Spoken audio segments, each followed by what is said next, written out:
Hello, I'm Matt and today I'm working on my own motorbike. It's a Suzuki GSX S 125.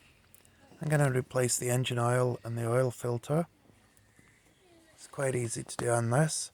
Everything's accessible. Got the oil filter goes behind there, and the drain plug is right at the bottom of the engine, right there.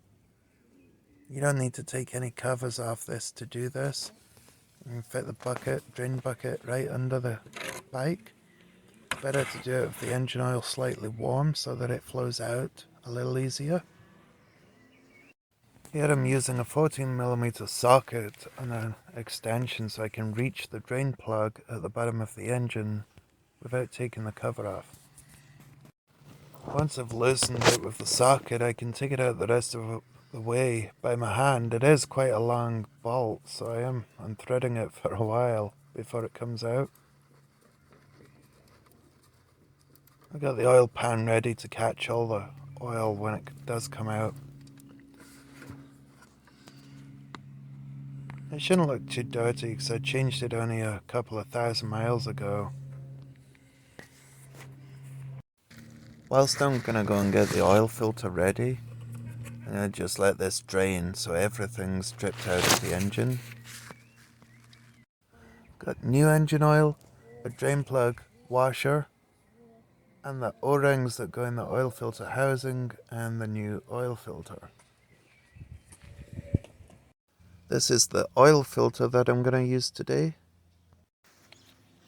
There's two 8mm bolts that hold this cover on. They're quite long, so it's the second service I've done on the bike. I did the first running in oil change after about 200 miles. Now I've done about 3,000 miles. So once I get these covers off, there's a little spring on the other side of this filter housing. And there it is. I don't want to lose that or drop it in the oil bucket. So I take the filter out, and last time I had bits of metal in the filter, and this one's got a few as well.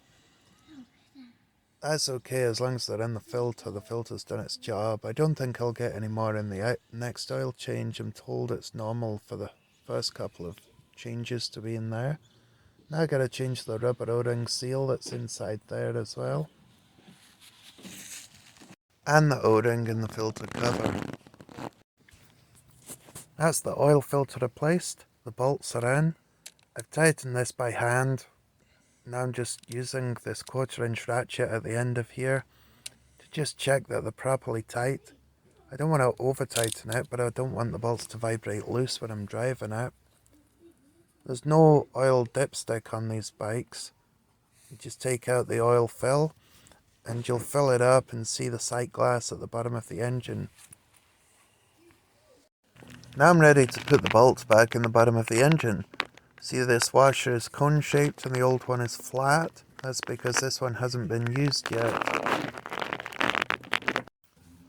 When you put the amount of oil in that it says on the engine, in this case 1.3 litres, you have to tilt the engine, or the bike's got to be tilted so it's straight up instead of leaning on the side stand, and that puts the oil between the low and the full, or the F and the L on here. So the bike's actually full of clean oil now. Thanks for watching.